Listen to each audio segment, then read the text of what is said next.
आप सब लोगों के जो भी प्रोबेशन पीरियड होता है, कंफर्मेशन होता है, बहुत सारी चीजें होती है, आपकी लीव होती है, हायर एजुकेशन होती है, जितने भी एडमिनिस्ट्रेटिव वर्क है सर हैंडल करते हैं, बहुत अच्छे से हैंडल करते हैं। और जहाँ पॉजिटिव होता है वहाँ बहुत ही बंदा बसदा हृदय है। तो पहले हम सर के स्वागत में एक बार जोरदार ताली। सर का भी रिटायरमेंट 30 जून को लास्ट हो गया, लेकिन संगठन ने इनको एक्सटेंशन दिया है और सर अभी भी उसी सेवा से। आपको बताओ कि इन्होंने अपनी पूरी लाइफ में लगभग नहीं के बराबर या कोई भी छुट्टी नहीं दी है खेल वगैरह के नाम। और इनके अगर छुट्टी है तो 600-700 छुट्टियां बचती वो लैप्स हो गई। इतना डेडिकेट व्यक्ति आज हमारे बीच में उपस्थित है, तो आप जोरदार तालियां। इस बात में हमेशा कहता रहता हूँ कि हम लोग ग्राउंड लेवल पे जो काम करते हैं, एक टीचर ग्राउंड लेवल पे कितना काम करता है। आज मैं यहाँ सामने देख रहा हूँ तो ओनली अप्रोक्स 31-32 टीचर्स को नहीं देख रहा हूँ, मैं 32 एलडीसी देख रहा हूँ, 32 यूडीसी देख रहा हूँ, न्यूज पेपर में रिपोर्ट करने वाले 32 रिपोर्टर देख रहा हूँ। सबको रिपोर्ट बनाना आती है। और मैं 32 एसएसए के साथ साथ एएसओ भी देख रहा हूँ, सब नोटशीट वगैरह सब बनाने में सीखा है। और 32 एस्कॉर्ट देख रहा हूँ, 32 प्लेयर देख रहा हूँ। मैंने पहले कभी सुना था कि इजराइल एक छोटा सा देश है जहाँ आधे घंटे में अगर उसकी एक सीमा से दूसरी सीमा तक कार ले जाए तो आधे घंटे में कार पार हो जाएगी। लेकिन अमेरिका जैसा व्यक्ति जो है उसको सम्मान करता है, वो दुनिया में चारों तरफ से दुश्मनों से घिरा है, लेकिन पूरी निडरता के साथ रहता है। तो इसका बहुत पहले किसी ने क्वेश्चन किया था इजराइल के किसी व्यक्ति से, तो उस समय उनकी संख्या केवल शायद 2.5-3 लाख थी पूरे। तो बोला आपके इसमें पॉपुलेशन कितनी है, तो मैंने बोला 3 लाख किसी एक बंदे ने। आपके यहाँ किसान कितने हैं, बोला 3 लाख। आपके यहाँ सैनिक कितने हैं, 3 लाख। आपके यहाँ शहीद कितने होते हुए, 3 लाख। पहले से ही अपने आप को समर्पित कर चुके हैं देश के लिए। तो ये भाव जब किसी परिवार में होता है, किसी देश में होता है, किसी व्यक्ति में या संस्था में होता है, तो डेफिनेटली उसको फिर कोई किसी से डरने की जरूरत नहीं होती है। बहुत खुशी की बात है कि आप लोगों ने अपनी अपनी जो विशेषताएं बताई, मैंने पूरा मनोयोग से ध्यान से सुनी। और हमारी एक शिकायत हमें रहती थी कि प्रिंसिपल हो या टीचर, ग्राउंड लेवल पे वो कितना सेक्रीफाइस करता है, कितनी मेहनत करता है, कितना काम करता है, उसको डायरेक्टली कोई डीसीएसी नहीं देखता, ना हेडक्वार्टर के अधिकारी देखते हैं। लेकिन कम से कम आज रीजनल ऑफिस के अधिकारी देख रहे हैं, तो ये बात कहीं ना कहीं जाएगी जरूर। तो सभी लोगों की अपनी अपनी समस्या है, अपने अपने परिवार है, अपनी अपनी फैमिली है, बीमार भी होते हैं, हॉस्पिटलाइज भी होना पड़ता है, सुबह से शाम तक थक जाते हैं। कभी कभी मेरा जैसा पेंशन है तो मैं परिवार को टाइम नहीं देता हूँ, संजय में कई लोग वो भी परिवार को टाइम नहीं दे पाते हैं। बहुत सारी बातें हैं, असहमति हो सकती है। आप लोगों का इतना प्रेम, इतना स्नेह, आपका सानिध्य में कभी नहीं भूलूंगा। और करीब 24 इयर्स की कंप्लीट सर्विस मेरी नेवी में कंप्लीट हो रही है। इसके 10 साल पहले मैं प्राइवेट जॉब में था। लेकिन मैं सही बताऊं कि इतना अच्छा स्टाफ, सारे मतभेद होते हुए भी मनभेद ना होना और अपनी बात को दिल खोल के कह देना, इतना बढ़िया स्टाफ मुझे पहली बार मिला। और आपने मेरी जो निगेटिविटी मेरे अंदर है थोड़ी बहुत ज्यादा, जो भी कह दो, कि काम नहीं होने पर, क्वालिटी नहीं होने पर थोड़ा सा नाराज हो जाना, बहुत कुछ बोल देना, कई बार ऐसे शब्द बोल देना जो उचित नहीं होते, उतना सब कुछ आप लोगों ने टॉलरेट किया अपने पेशेंस के साथ, सहनशीलता के साथ। मैं उसके लिए आप लोगों का सदैव हृदय से आभारी रहूंगा।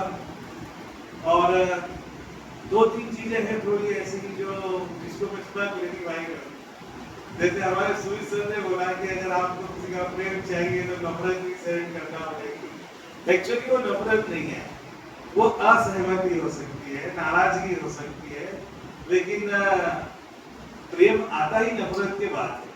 सिर्फ जाए ना, मोहब्बत की पहली सीढ़ी ही नफरत है। जब मोहब्बत पे आ गए तो भी नफरत खत्म हो जाती है।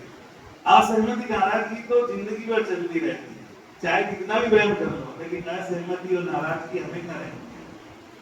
तो कोई नफरत तो मैंने की नहीं, किसी से नफरत करना सिखा ही नहीं। हाँ, ये तो एक प्रशासनिक दृष्टि से बहुत सारी बातें हो जाती है, नाटक भी करना पड़ता है, मास्क पहनना पड़ता है, फिर हमें ही रियलाइज भी होता है कि यार आज उसको ऐसा बोल दिया। और मैं कभी कभी किसी घर दूसरे साथी से बोलता हूँ, थोड़ा उनको देखना है नाराज तो प्लीज समझा देना, यहाँ ले आना, थोड़ा चाय वाय पी लेंगे, साथ में बात कर लेंगे तो मामला ठीक हो जाएगा। और मैंने आप में तो मुझे नहीं लगता किसी को छोड़ा होगा। सब लोगों ने किसी न किसी मात्रा में वो प्रेम के उस रूप को भी जो है प्राप्त किया है। एक दूसरी बात तो हमारे गोलदार सर ने बोली थी, वो सोचते रहे था कि मेरा झगड़ा हुआ, मैंने सोचा ही नहीं कि झगड़ा हुआ। मैंने सोचा कि थोड़ा सा नाराज है, बोल दिया था, तो नाराजगी चलती रहती है। नाराज तो वो नहीं होता, घर में पत्नी नाराज होती है, बेटा नाराज होता है, रिश्तेदार नाराज हो जाते हैं, सब नाराज हो जाते हैं। तो नाराजगी के अपने कारण होते हैं, लेकिन मेरे मन में ऐसा कोई झगड़े वाली कोई बात नहीं है। अरे बात सही है, मैडम ने तनुश्री मैडम ने बोली थी कि मैडम जितना सब कुछ झेल लेती कैसे कर लेती है इतना कि सारी चीजें। एक हमारा जो गार्ड है वो भी विकास तो भी बोला था, क्योंकि उसने मेरा जो असली रूप तो घर में रहता है ना क्योंकि मैं जो बचा कुचा गुस्सा रहता है वहां पे निकाल देता हूँ। तो गार्ड वार्ड वगैरह सब जो है कभी आते हैं, जो बाकी लोग आ जाते हैं, वो देखते क्या सर जो है मैडम नहीं है जो सर को मतलब झेल सकती है, दूसरी कोई होगी तो अब तक चली जाती एक और बहुत जरूरी बात है जो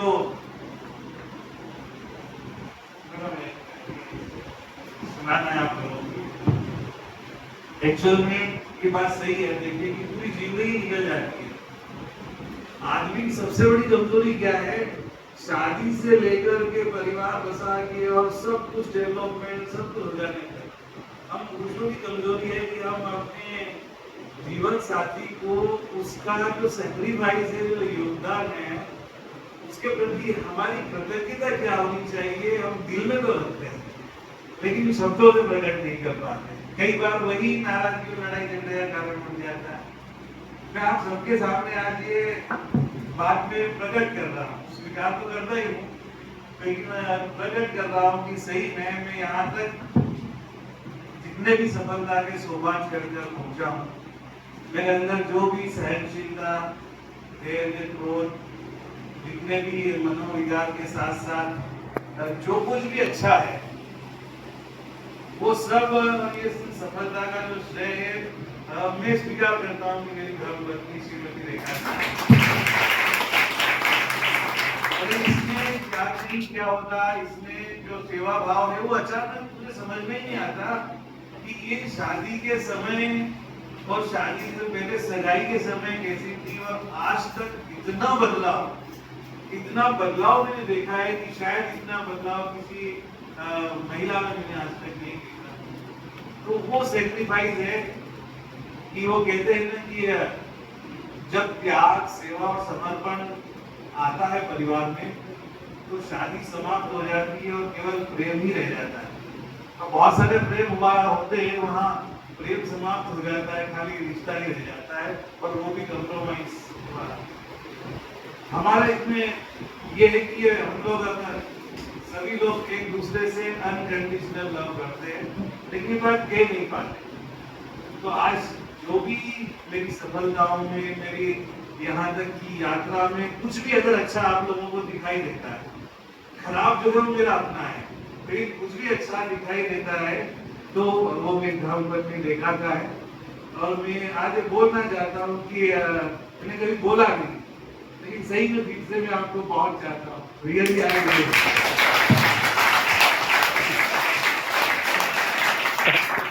अरे वाह।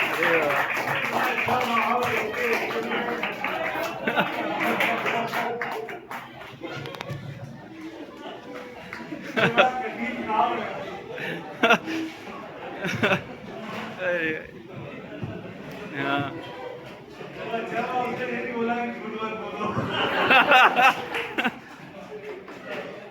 लेकिन आप लोगों का जो एक्चुअली जो मैं आप लोगों को बोलना चाहूँगा मैं उधर बोल दिया। कि आप लोगों का जो स्नेह देख करके, ये प्यार देख करके मेरे मन में था, आप लोगों ने प्रकट कर दिया, मेरे मन में था, तो मैंने बोल दिया कि ये मेरी किसी का कोई नाराजगी और गुस्सा झगड़ा कुछ नहीं है, ये दिखाना पड़ता है। देखो हमारे ऐसे किसी भी आते हैं, सब आते हैं, तो उनकी भाषा जो रहती है, लेकिन इंटरनली जब वो प्रिंसिपल रूम में आते हैं, वो बोलते हैं कि आपके ये टीचर बहुत बढ़िया है, इसका सब्जेक्ट टीचिंग बहुत बढ़िया है, थोड़ा इसको समझाओ, इसमें ये कमी है ना। तो वो असली चीज हमें पता है कि वो किसके बारे में क्या बोल के गए। तो ऐसा ही हम जब लिखते हैं या जब बताते हैं तो हमेशा हम गर्व के साथ बताते हैं। मैं हमेशा बोलता हूँ कि सर 14 ईयर्स हो गए एज ए प्रिंसिपल, लेकिन मेरे स्कूल का कोई भी टीचर कभी भी सर 140 में नहीं भागा, जैसे इंदौर भोपाल कलकत्ता बड़े शहरों में चले जाते हैं 140। सर ये अगर नहीं, मैं इसको धक्का भी मारू तो नहीं आते, ये अपना पूरा काम करते हैं, कॉपी करेक्शन से लेके बहुत सारी चीजें। कोई 2 बजे के बाद 2:30 बजे, 3 बजे, 3:30 बजे, 4 बजे तक 5-5 बजे तक ही काम करते हैं। एक हमारी इनके पहले की एक प्राइमरी टीचर तो ऐसी थी कि उनको घर भेजने के लिए उनका हस्बैंड को बुलाना पड़ता था कि आप वापस सर ले जाओ, नहीं तो जाएंगे नहीं, इतना काम करते हैं। आप लोग जानते हैं शायद, तो अभी जो गेट टुगेदर रखेंगे तो ऐसे मुझे याद दिला देना, ऐसे सभी टीचर्स को और सभी लोगों को हम कोशिश करेंगे बुलाने की। तो अभी आप लोगों ने अब सही में विदा नहीं किया है, मुझे जाना ही पड़ेगा। मैं ये सोच रहा था कि जब तक रीजनल ऑफिस धक्का नहीं मारेगा मैं नहीं जाऊंगा, क्योंकि पानागढ़ भी मैं तभी आया था जब वहां से सोमेश्वरी वास्तव सर ने 4 लेटर भेजे कि भाई रिलीव हो रहा था। कलेक्टर ने 7 साल मुझे वहां हुए थे, कोई एंटी इनकम्बेंसी नहीं, सारे पेरेंट्स ने और कलेक्टर ने लेटर लिखा कि या तो इनको यहाँ रखो या इनका रिलीवर भेजो तो हम इनको छोड़ेंगे। तो कमिश्नर किसी ने कुछ नहीं सुना, फिर लास्ट में मुझे लगा कि नहीं जाना ही पड़ेगा। ऐसे ही मैं यहाँ पे रुक गया उनको 3-4 दिन के बाद, और ये ऑडिट भी था। लेकिन कल ही हेडक्वार्टर का भी लेटर आ गया है कि जो भी ट्रांसफर हुए हैं उनको इमीडिएट रिलीव होकर के अपने नए स्कूल में जाना है। और वहाँ जो असिस्टेंट कमिश्नर है, जो मेरे साथी रहे, कल बहरामपुर के प्रिंसिपल विजय सिंह जी, उन्होंने भी कल उनको कबीरा जी को फोन करा, यार तुम क्या कर आगे ऑडिट कर रहे हो, तो सोने को छोड़ क्यों नहीं रहे हो? बोले एक तो अच्छा आदमी इधर भेजो। तो उन्होंने बोला कि देशमुख को भेज तो दिया है। तो ऐसे 2-3 लोग जा रहे, और कोई नहीं मिला तो अच्छा दे रहे हो, तो उन्होंने दूसरे सोनी सर का नाम दे दिया जो आसनसोल से है, संतोष सोनी। तो बोले भाई तुमको जिसका बोल रहे हो उसको छोड़ दो यार। वो और वहाँ ये कोई कि मेरे जाने के 1 हफ्ते या 1 महीने के अंदर जो कुछ भी प्रॉब्लम है स्कूल की सॉल्व हो जाएगी। अब वो क्या सॉल्व होगी आप जानते हो, ठीक है। तो अभी सब राम राज्य चल रहा है, राम राज्य की स्थापना में जाके कर दूंगा। तो और ये सब मैं आपको एक बात लास्ट बात बताऊं, मैं बहुत इमोशनल हो रहा था, लेकिन वो समय थोड़ा 1-2 दिन बाद आएगा। मैं असल में बताऊं कि मैंने जब बच्चों को देखा कि एक बच्चा जिसकी माँ 3-4 घरों में बर्तन मांजती है, उसके बाद उसका घर चलता है, मैंने उस बच्चे को IAS का इंटरव्यू देने के लिए पहले ही चांस पे जाते हुए देखा, और मैंने उसको अपने जेब से केवल 3000 रुपए दिए, ये तुम्हारे किराए में काम आएंगे। उसने पैसे नहीं लिए, स्वाभिमान के। बोले सर जब न्यूज में पेपर छपी की है मेरी माँ ऐसी और मैं जा रहा हूँ, तो जो राजगढ़ के कलेक्टर थे तरुण पिथोड़े, वो भी केवी के स्टूडेंट रहे, तो बोले मैंने सर मुझे 10,000 रुपए कलेक्टर साहब ने दे दिए, इतने में मेरा काम हो जाएगा। स्वाभिमान के उसने पैसे नहीं। ऐसे भी बच्चे होते हैं, लेकिन जो केवल एजुकेट, उसने पढ़ाई लिखाई की, अच्छे से पढ़ा, चाहे बर्तन मांगने वाली माँ का बेटा हो, अगर एक शिक्षक अच्छे से पढ़ा लिखा है तो उसकी जिंदगी में कितना बड़ा बदलाव ला सकता है। रांची में एक सेंट जेवियर स्कूल है, उसकी बाइक 7-8 साल पहले का जो सीबीएसई का रिजल्ट था, जो झाड़ू लगा थी जिसे स्कूल में वो टोपी, उसका बेटा वो जो सीबीएसई टॉपर में रहा, उस स्कूल का वो टॉपर था, उसके बाद वो बड़ा अधिकारी बना। सेंट जेवियर कॉलेज का एक स्टूडेंट था जिसका नाम सुना हो, सोनाली नेम्रेटा मैडम ने, बेंजामिन लकड़ा, जिसका हाफ पेंट जो है पीछे से घिस जाता था, तो माँ अंदर से फटी हुई साड़ी लपेट देती थी, उसके ऊपर उसका हाफ पेंट पहनाती थी और वो स्कूल जाता था। वो लड़का आगे जाकर के बिहार यूनिवर्सिटी में बीकॉम एमकॉम का टॉपर बना, और जिसको ऑडिटर जनरल बोलते हैं, महालेखाधिकारी, वो बिहार गवर्नमेंट का इतना बड़ा ऑफिसर।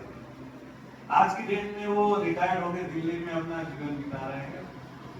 तो शिक्षा से हम लोगों के जीवन में कितना बड़ा बदलाव ला सकते हैं, और ये जो बदलाव होता है ना, एक बच्चे में अगर हमने बदलाव ले आए तो सोचो अगर वो आईएएस बना तो वो जो जीरो से हीरो बना है, तो वो कितने लोगों के जीवन में कितनी योजनाओं में बदलाव ले आए। आज हमारे देश की दुर्दशा ये है कि एक एक क्लर्क जो सर्टिफिकेट अभी ऑनलाइन सब बनने लग गया है, उसको प्रिंट करके देने के नाम पे 500 रुपए ले लेते हैं। उसको टाइमली आज हमारे देश में जमीन खरीदने में और नामांतरण ऑनलाइन होता है, विदिन 1 मंथ गवर्नमेंट कर रही है, लेकिन वो नामांतरण तब तक नहीं करता है जब तक 5,000 10,000 आप उसको चढ़ावा। मतलब आप देखेंगे कि जितने भी ये पैसे कमाने वाले करप्ट लोग हैं, वो ज्यादातर जाहिल है, ज्यादातर अयोग्य है, लेकिन आप उनके घर जाएंगे पता चलेगा क्लर्क करोड़पति है, अरबपति है। हमारे ये तो उज्जैन का एक क्लर्क जब नगर पालिका था, उसे 4 करोड़ रुपए मिले।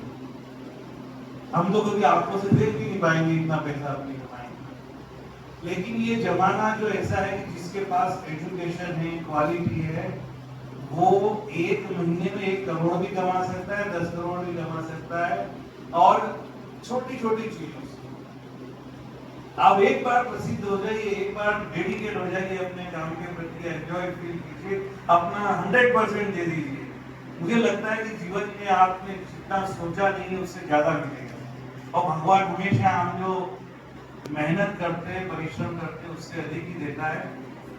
आप सब लोगों का ये स्नेह मैं अपने साथ लेके जा रहा हूँ, और मेरा किसी भी स्टाफ के प्रति 0.001% भी कोई दुर्भावना नहीं है, कोई नाराजगी नहीं है, कोई झगड़ा नहीं है। आपके मन में हो तो आकर के खत्म कर देना, 2-3 दिन टाइम है। अब इसके बाद भी रह जाए तो मैं एक बार आ जाऊंगा वापस, क्योंकि अभी 10 दिन का टाइम फैमिली को लाने के लिए मिलेगा, मैंने पहले ही बोला है।